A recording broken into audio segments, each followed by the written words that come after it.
أولا السلام عليكم ورحمة الله تعالى وبركاته. جنالك أداونيسان والكرم أوفيشيال فالله هداد كعصب تاي سبسكرايب هداد هرين ولجلتين لايك انت وحي انو تاي ديريجلين ما توحان idin soo gudbin doonaa qodobo ku saabsan siyaasiyiinta Soomaaliyeed madaxweynaha Soomaaliya mudane Maxamed Cabdullaahi Maxamed Farmaajo oo xalay khudbad dheer ka jeediyay munaasabad xuska gaar ahaan oo la hadlay dhalinyarada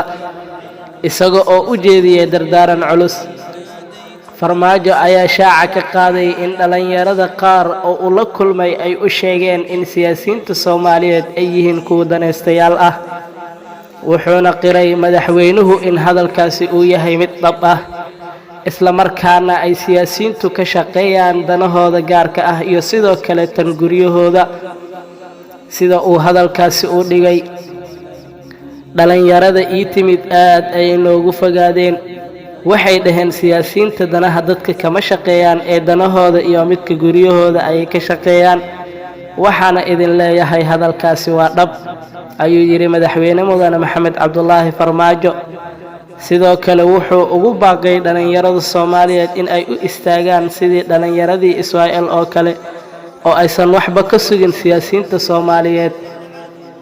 madaxweynaha intaasi wuxuu ku daray in haatan ay socdaan isbedelo iyo dhaqdhaqaaqyo ay sameynayaan dhalinyarada Soomaaliyeed oo xoogan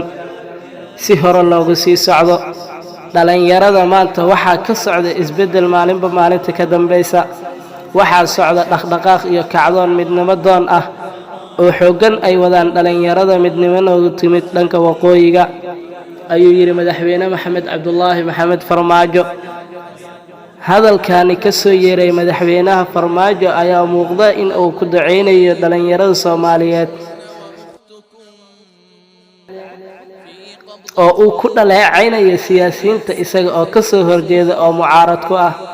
maadaama la galayo tartan adag oo ku aadan doorashooyinka soo socda taas oo heshiis laga gaaray magaalada Muqdisho. Assalaamu calaykum waraxmatullaahi tacaala wabarakaatuh.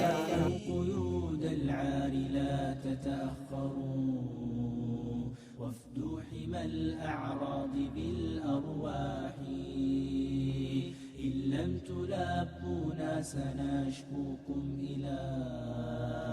رب البرية فالق